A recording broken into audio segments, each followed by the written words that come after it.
entire upgrading system, to what extent have you taken into account Singapore's long-term population growth to cater usage of public transport in this review? I think the Singapore's long-term public transport, of course, that includes the MRT system.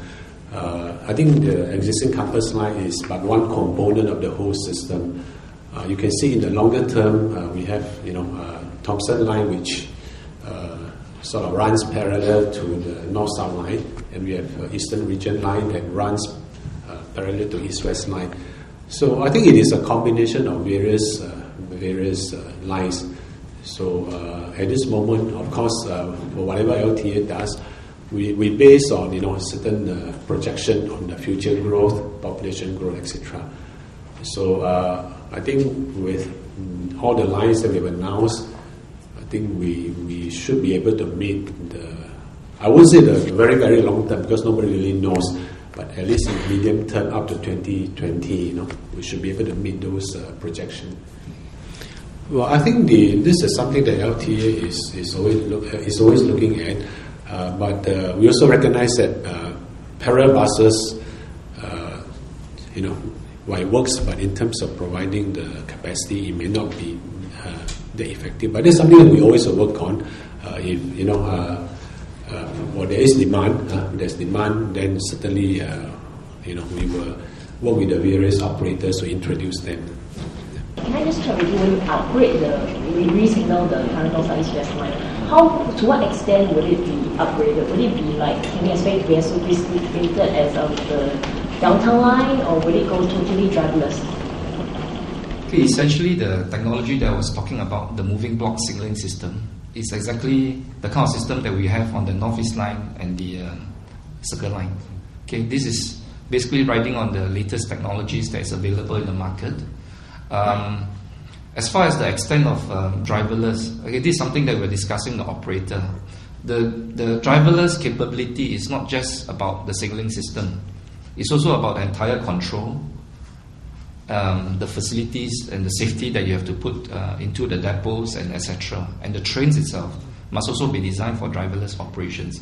So unlike a new line, like a North-East line or a downtown line or a Circle line or even a downtown line, where we can design from beginning for driverless, and you design a signaling system, you design the track work, you design the trains, such that everything must work together for a driverless system to be operational. So it's not just about the signaling system, but obviously we're looking and see how much we can put in there, so that in the future, should there be some plans to go driverless, then at least one part of it, we can try and do as much as possible now. Okay. Yes, tentatively, and also the time scales given, I think, and it's an operational railway, so I think we should take one step at a time. We need to be very careful. This is a live system that's carrying 1.63 million passengers a trip a day, so it's not something that we want to take lightly. I think today's operation, although it is not driverless, but really that the whole running of the train is already quite automatic, everything is almost automatic. Of course, we do have a train driver there, but really the train is running on an automatic mode already. Given that the push towards public transport has started about 2 years ago, could the signaling system upgrade have come earlier? Because it's going to take another 6 years before the signaling system comes on board.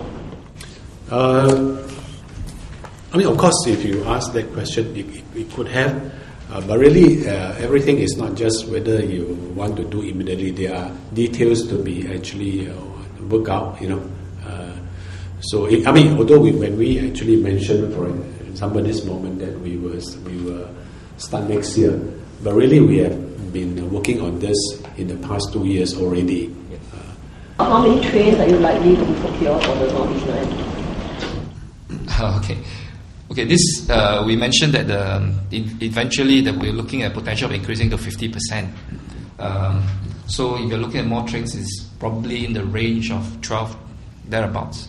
But this is a figure that we're still discussing and working internally with the ministry as well as the operator. So at present we have about 20 trains for now in operation? Okay, North-East Line has a fleet of 25 trains. And During peak, currently they are operating 21 trains with 1 train standby. So it's already 22 trains committed. And you will understand that there are trains that are needed to be put for maintenance, and therefore I think it's already a very tight situation with the trains they have. So we're working very closely with them to see how we can extract 1 more train out for the peak hour operation next year.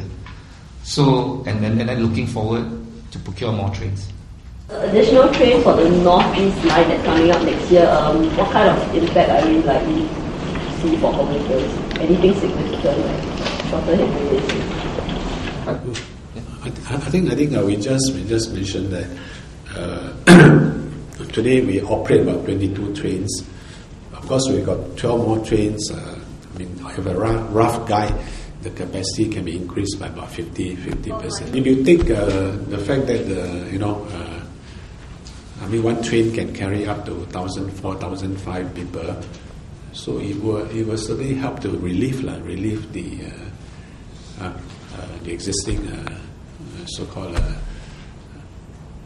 ridership. Okay, thank you very much. Thank you.